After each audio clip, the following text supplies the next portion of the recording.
തിരുവനന്തപുരത്ത് പ്രതിപക്ഷ നേതാവ് പിണറായി വിജയന്റെ വീട്ടിൽ പരിശോധന കഴിഞ്ഞ് മടങ്ങിയ കേസിലെ 9ാം പ്രതി ഹരീഷ് കുമാറിന് ജാമ്യം റദ്ദാക്കണമെന്നാവശ്യപ്പെട്ട് സർക്കാരും ഹൈക്കോടതിയെ സമീപിക്കും. അടുത്ത ദിവസം തന്നെ ഹർജി നൽകും. അതേസമയം കേസിൽ പ്രോസിക്യൂട്ടർ ടി ഗീനാകുമാരിയെ മാറ്റി പകരം സ്പെഷ്യൽ പ്രോസിക്യൂട്ടറെ നിയോഗിക്കാനും തീരുമാനമായിരിക്കുന്നു. ഈ തീരുമാനങ്ങളുടെ പൂർണ്ണമായ വിവരങ്ങൾ നൽകുന്നു ആന്റണി ജി ജോർജ്. തീർച്ചയായും ഈ 9ാം പ്രതി ഹരീഷ് കുമാറിന് തിരുവനന്തപുരത്ത് ഇ ഡി ഉദ്യോഗസ്ഥരെ ആക്രമിച്ച കേസിൽ 9ാം പ്രതി ഹരീഷ് കുമാറിന് ജാമ്യം ലഭിച്ചതിനെതിരെ വ്യാപകമായ ഒരു വിമർശനം ഉയർന്നിരുന്നു. അത് ഈ ഗീനാകുമാരി പ്രോസിക്യൂട്ടറായിട്ടുള്ള ടി ഗീനാകുമാരിയുടെ ഭാഗത്തു നിന്നുണ്ടായ ഒരു വീഴ്ചയാണ് എന്നുള്ളതാണ് അന്വേഷണ സംഘവും സർക്കാരും വിലയിരുത്തുന്നത്. ഇ ഡിയും അതിനെതിരെ രംഗത്ത് വന്നിരുന്നു. ഈ പ്രതിക്ക് ജാമ്യം നൽകുന്നതിനെ ഈ പ്രോസിക്യൂട്ടർ എതിർത്തിരുന്നില്ല. ജാമ്യം ലഭിച്ചാലും കുഴപ്പമില്ല എന്നുള്ളൊരു നിലപാടായിരുന്നു ടി ഗീനാകുമാരി തിരുവനന്തപുരം ജില്ലാ പ്രിൻസിപ്പൽ സെഷൻസ് കോടതിയിൽ സ്വീകരിച്ചത്. ഏതായാലും അതിന് പിന്നാലെ ഇ ഡി കഴിഞ്ഞ ദിവസം ഹൈക്കോടതിയിൽ അപ്പീൽ നൽകിയിരുന്നു. ഏതായാലും അതിന് പിന്നാലെ ഇപ്പോൾ സർക്കാരും ഈ ജാമ്യം റദ്ദാക്കണമെന്ന് ആവശ്യപ്പെട്ട് ഹൈക്കോടതിയെ സമീപിക്കാനായി തീരുമാനിച്ചിരിക്കുകയാണ്. ഈ കേസ് അന്വേഷിക്കുന്നത് തിരുവനന്തപുരം മ്യൂസിയം പോലീസാണ്.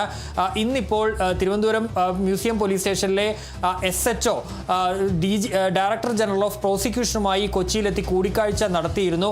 ആ കൂടിക്കാഴ്ചയിലാണ് ഇപ്പോൾ അപ്പീൽ നൽകാനുള്ള ഒരു തീരുമാനത്തിലേക്ക് പോകുന്നത്. ഇതിൽ ഏറ്റവും അസാധാരണമായ ഒരു നടപടി കൂടി ഉണ്ട് എന്നുള്ളതാണ് എടുത്തു പറയേണ്ട കാര്യം. അതായത് ഈ പ്രോസിക്യൂട്ടറായിട്ടുള്ള ടി ഗീനാകുമാരി കൂടി ഈ അപ്പീലിൽ എതിർകക്ഷിയാകും എന്നുള്ളതാണ് എടുത്തു പറയേണ്ട ഏറ്റവും പ്രധാനപ്പെട്ട കാര്യം എന്ന് പറയുന്നത്. സാധാരണ ഈ കേസ് അന്വേഷിക്കുന്നയാൾ ഇത് ഭാഗത്തേക്ക് വരുന്നത് ഒരു അസാധാരണ നടപടിയാണ്. ഏതായാലും ടി ഗീനാകുമാരിയെ ഈ അപ്പീലിൽ എതിർകക്ഷിയാക്കാനും ഇപ്പോൾ ഈ കൂടിക്കാഴ്ചയിൽ തീരുമാനമായിട്ടുണ്ട്. മാത്രമല്ല ഗീനാകുമാരിയെ ഈ സ്ഥാനത്ത് നിന്ന് മാറ്റാനും തീരുമാനിച്ചിട്ടുണ്ട്. പകരം ഇന്ന് തന്നെ പുതിയ സ്പെഷ്യൽ പബ്ലിക് പ്രോസിക്യൂട്ടറെ നിയോഗിക്കുമെന്നുള്ള കാര്യവും DGP അറിയിച്ചിട്ടുണ്ട്.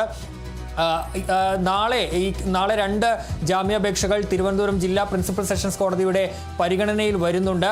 12ാം പ്രതിയുടെയും 13ാം പ്രതിയുടെയും ഈ ജാമ്യാപേക്ഷകളിൽ ഈ പുതിയ സ്പെഷ്യൽ പ്രോസിക്യൂട്ടറായിരിക്കും ഹാജരാവുക എന്നുള്ളതും ഈ DGP director general of prosecution വ്യക്തമാക്കിയിട്ടുണ്ട്. അതുപോലെ തന്നെ ഈ കേസിലെ ഗൂഢാലോചനയിൽ വിശദമായ അന്വേഷണം നടത്താനും ഇന്ന് ഈ SHOയും DGPയും തമ്മിൽ നടത്തിയ കൂടിക്കാഴ്ചയിൽ തീരുമാനമായിട്ടുണ്ട്. ഏതായാലും എൻഫോഴ്സ്മെന്റ് ഡയറക്ടറേറ്റ് കഴിഞ്ഞ ദിവസം കോടതിയിൽ ഹർജി നൽകിയിരുന്നു. അതിൽ ഈ പ്രോസിക്യൂട്ടർ ഗീനാകുമാരിക്കെതിരെയും അവരുടെ ഹർജിയിൽ വ്യക്തമായ ആരോപണങ്ങൾ ഉണ്ടായിരുന്നു. ഈ പ്രോസിക്യൂട്ടറുടെ നടപടി സംശയാസ്പദമാണ് എന്നതടക്കം ചൂണ്ടിക്കാട്ടിയാണ് ED ഹൈക്കോടതിയെ സമീപിച്ചത്.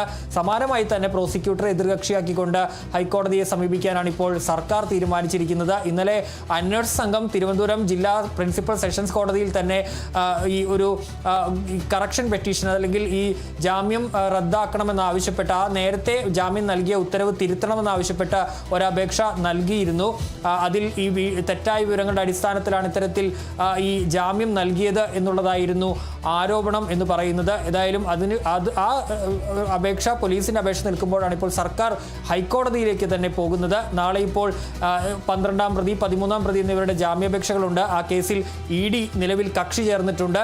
നാളെ ഈ 2 ജാമ്യാപേക്ഷകളിലും EDയുടെ വാദവും കൂടി ഉണ്ടാകുമെന്നുള്ളതും പ്രധാനപ്പെട്ടതാണ്.